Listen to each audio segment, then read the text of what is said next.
का पानी लहरों के द्वारा उछलकर ओवरफ्लो होकर वर्षा के दिनों में उस झील में प्रवेश कर जाता था और एक बहुत बड़े सरोवर का रूप धारण कर लेता था,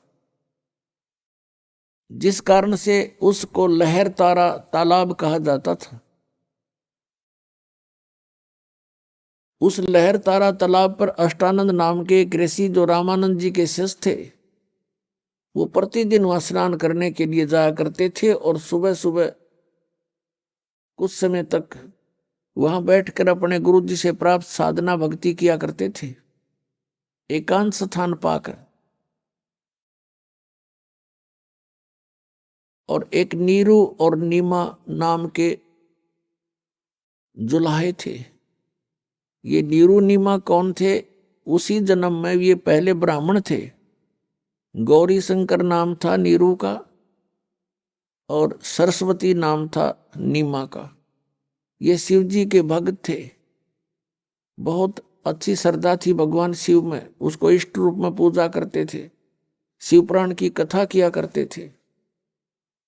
और कथा करने से जो भी उनको कोई चढ़ावा पैसा आता था पूजा का, उससे अपना निर्वाह करते थे और शेष बचे हुए पैसे को वो दान कर दिया करते थे, संग्रह नहीं करते थे। निसंतान थे, कोई संतान नहीं थी, विवाह को भी कई वर्ष हो चुके थे। अब मुसलमानों ने क्या देखा कि ये गौरी शंकर जो है हिंदू धर्म का बहुत प्रचार कर रहा है, बहुत लोग इसकी इंद्र आस्था रखते हैं, क्योंकि गौरी शंकर किसी को स्वार्थवश मिसगाइड नहीं करता था, केवल भगवान शिव की कथा सुनाता था, किसी से कोई पैसा नहीं मांगता था, कोई जंतर मंत्र नहीं करता था। लोगों की ज्यादा श्रद्धा उसके अंदर थी, जिस कारण से अन्य जो स्वार्थी ब्राह्मण थे वो उस गौरी शंकर ब्राह्मण से ईर्षा रखा करते थे।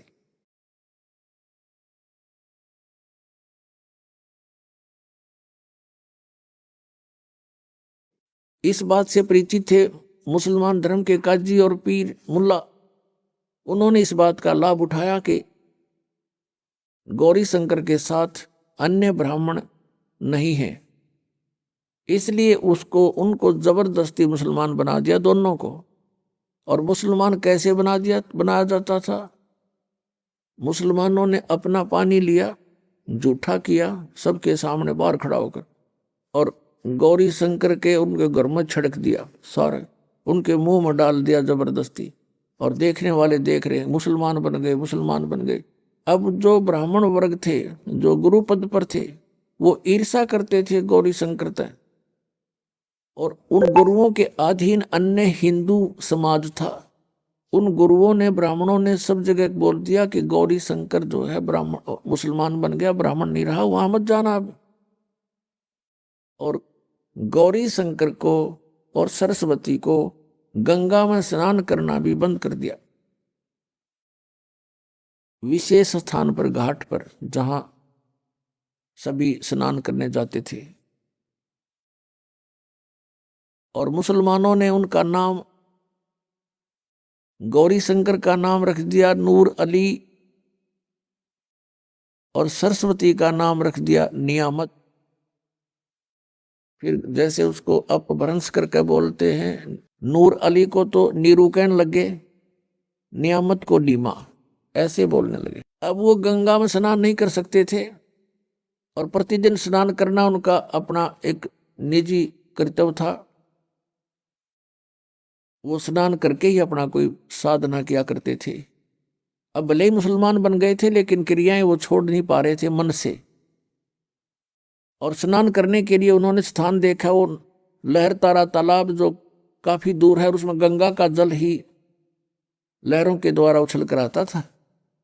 तो प्रतिदिन दोनों के दोनों वहां स्नान करने लहर तारा तालाब पर जाते थे, वहां स्नान कर आते थे। फिर अपना कोई, जैसे मुसलमान रीति से भी उन्होंने करना पड़ता था, लेकिन अंदर से भगवान शंकर को भूल नहीं रहे थे। जिस दिन यानी ज्येष्ठ सुदी पूर्णमासी को संवत 1455 और सन 1398 को परमात्मा सतलोक से चलकर आए। उनका बहुत सुंदर तेज था, बहुत तेज था। और ऊपर से प्रकाश का गोला सा आता नजर आया। किसको? अष्टानंद ऋषि को, जो स्नान करके उस लहरतारा तालाब में अपनी साधना करने की तैयारी कर रहा था। उसने देखा कि बहुत तेज प्रकाश का एक तारा सा टूटा आकाश से और बहुत गति से नीचे को आया। उसकी आंखें चुंधी आ गई, आंखें बंद हो गई अष्टानंद की उस तेज के सामने। पहले तो प्रकाश का गोला दिखाई देता था, आंखें बंद करी तो क्या देखा कि जैसे उसमें एक शिशु रूप है, बालक का नवजात शिशु रूप दिखाई दिया। जैसे हम सूर्य की ओर देखते हैं तो सूर्य की तरफ देखने के बाद हम फिर आंखें बंद कर लेते हैं तो हमें सूर्य का प्रकाश नहीं दिखाई देता, प्रकाश रहित उसका आकार दिखाई देता है। यही दशा उस अष्टानंद ऋषि की हुई। जब उसकी आंखें उस नूर को सहन नहीं कर सकी, बंद हुई, तो क्या देखा कि एक शिशु रूप है इसके अंदर।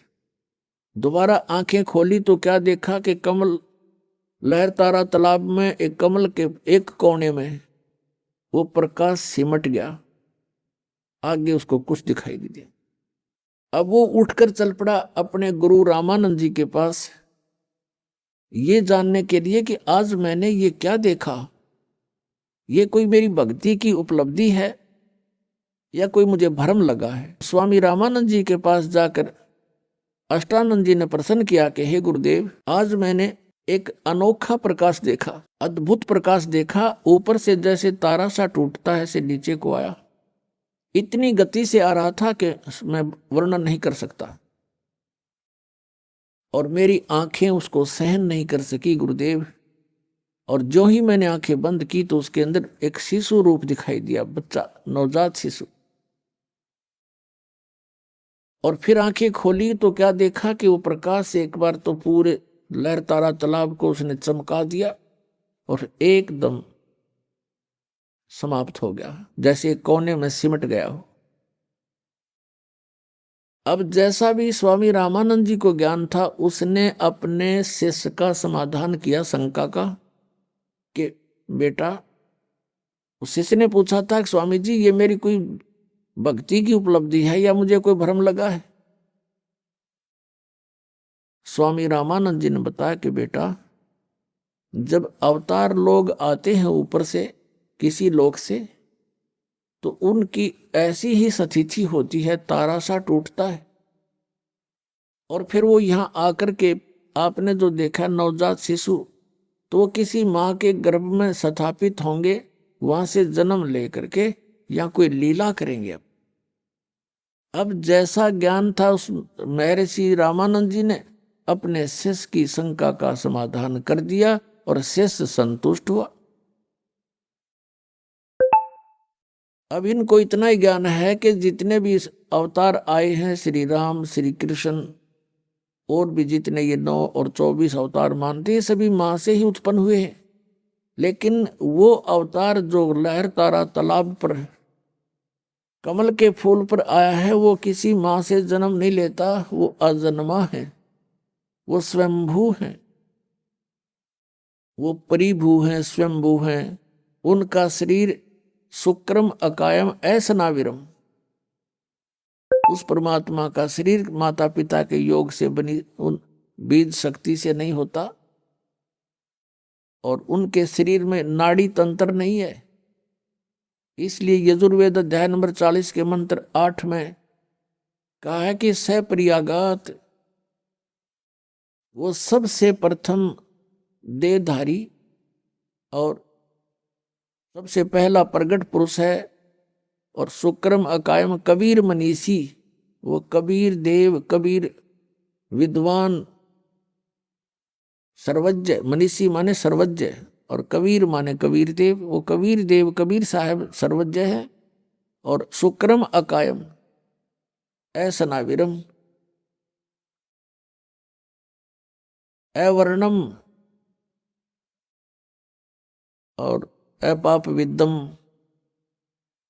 स्वयंभू परिभू अब यहाँ पर ये जो निराकार मानने वाले हैं अज्ञान आधार से, इस यजुर्वेद अध्याय नंबर 40 के मंत्र 8 के केवल इस वर्ड को साथ ले लेते हैं अकायम, कि वो काया रहित है, उसकी काया नहीं है। ऐसनाविरम, अभी न कोई पूछने वाला हो ऐसनाविरम कहने की जरूर क्या थी, एक अकायम शब्द लिख दिया बस सुफिशिएंट था।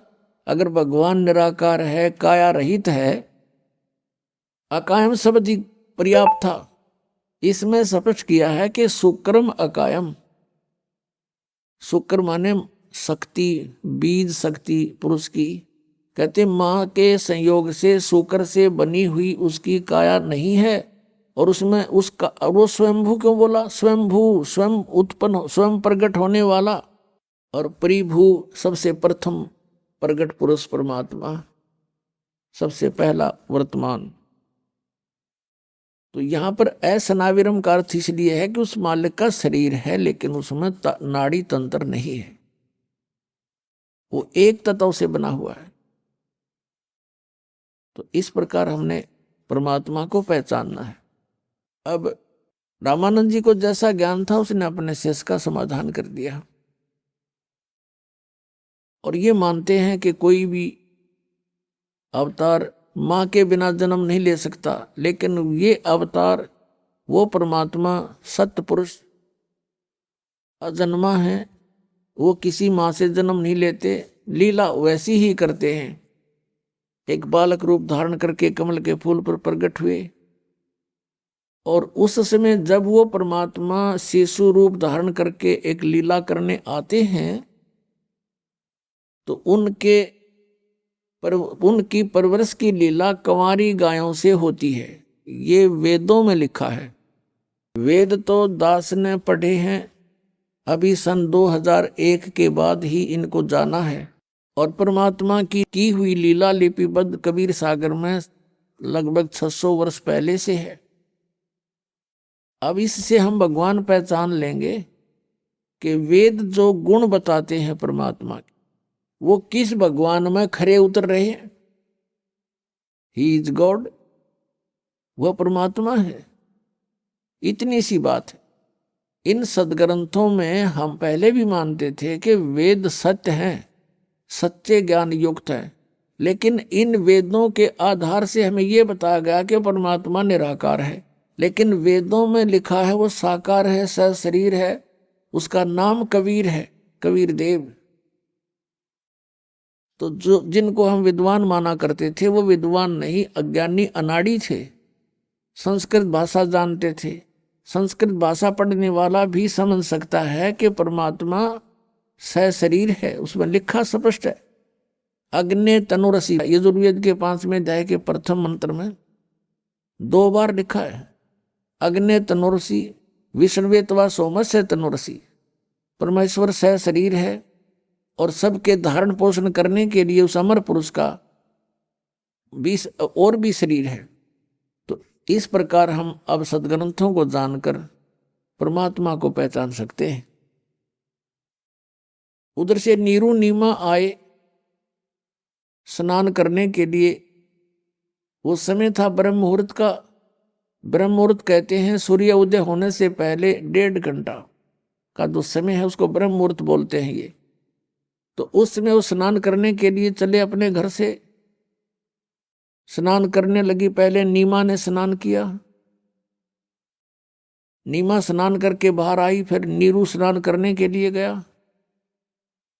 और सुबह का जो अंधेरा होता है वो जब एकदम चांदने में परिवर्तित हो जाता है, बहुत शीघ्र रोशनी हो जाती है, ऐसी दूर से देख जोगा उसमें व्यवस्था हो जाती है। अब नीरू नारा था ऐसे करके जल में प्रवेश करके, और नीमा जब स्नान करने के बाद जो वस्त्र बांध कर स्नान करके गई थी, उस वस्त्र को धोने के लिए दोबारा किनारे पर आई वस्त्र चेंज करके। तो उसने क्या देखा, उसमें रोशनी सी होगी थी और एक कमल के फूल के ऊपर कोई वस्तु ऐसी हिलती नजर आई। परमात्मा नवजात शिशु रूप में प्रकट हो गए और एक पैर को हिला रहे थे, ऐसे एक पैर को हिला रहे थे बालक रूप में।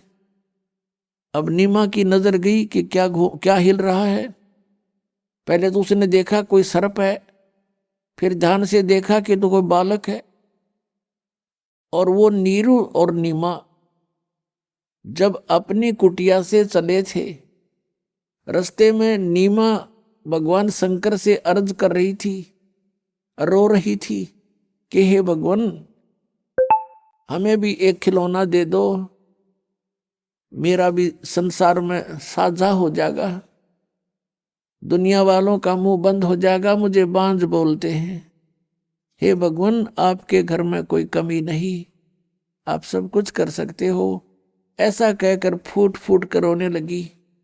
नीरू ने कहा, नीमा तू तो बिल्कुल पागल होगी, भगवान को क्या पता नहीं हमारे दुख का, वो सब जानते हैं। यदि वो हमें हमारे भाग्य में होता तो दे ही देते, हमारी किस्मत में नहीं है। और हमने कितने ज्योतिषियों से भी अपनी जन्म पत्री भी दिखा ली, हमारे भाग्य में पुत्र नहीं है। फिर क्यों अपना संतुष्ट कर, आंखें, पुत्र हमारे भाग्य में है नहीं, और तू रो रो के अपनी आंखें और खराब कर लेगी, अंधी हो जाएगी, बुढ़ापे में उंगली पकड़ने वाला कोई है नहीं, तुझे दूना दुख हो जाएगा, तो रोया मत कर। अब नीरू अपनी पत्नी नीमा को ऐसे सांत्वना देता हुआ वहां लहरतारा तालाब पर पहुंच गए थे। अब वो क्या देख रही है कि कमल के फूल पर एक बालक है, उसका पति सरोवर में स्नान कर रहा है। नीरू तब उसने कहा कि देखियो जी, कमल के फूल पर बालक है, कमल के फूल पर बालक है। अब नीरू दुखी आत्मा से कह रहा है, दुखी हृदय से, और स्नान भी कर रहा है, से पानी डाल डाल कर। कहने लगे, नीमा तू मानती नहीं मेरी बात को, तू पागल हो चुकी है, अब कति मेंटल होली, तुझे जल में भी बच्चे दिखाई देने लगे। हे परमात्मा, इसको सद्बुद्धि दो। अब नीमा कहती है फिर जोर से कि देखियो जी, देखियो, सचमुच देखना बच्चा डूब गया। अब उसने देखा कि किस प्रकार बोल रही है, जिधर वो संकेत कर रही थी उधर ध्यान किया, देखा कमल के फूल पर एक नवजात शिशु सचमुच लेटा हुआ। अब नीरू ने आओ देखा ना ताओ देखा, कमल का फूल समेत तोड़ करके अपनी पत्नी नीमा को, परमात्मा को थमा दिया। अब नीमा उस बालक को प्राप्त करके और 100 शुक्र मना रही है अपने भगवान शंकर के। वो भले ही मुसलमान बन गए थे, लेकिन हृदय से भगवान शंकर को वो भूल नहीं पा रहे थे। अंदर से कसक उनकी अपने भगवान शंकर में बनी रहती थी। पुण्यात्माओं, जिस परमात्मा का नाम लेने से आत्मा गदगद हो जाती है, और जिसको खोजते ऋषि मुनियों ने अपने शरीर समाप्त कर दिए, उनको प्राप्त नहीं हुआ, वो कितना सुखदाई है, कितना इम्पोर्टेंट है वो परमात्मा। जैसे शेख फरीद जैसे महापुरुष ने 12 वर्ष तक कुएं में उल्टा लटक के साधना करके उसको पाना चाहा, और एक मंसूर नाम के महापुरुष थे, परमात्मा पाने के लिए उसके टुकड़े टुकड़े कर दिए समाज ने। उसने उस परमात्मा की चाह को, परमात्मा की भक्ति को नहीं त्यागा। तो कहते हैं, जाके ऊपर एती बीती कैसा है वो भगवान। आइए अब हम उन श्रद्धालुओं के अनुभव जान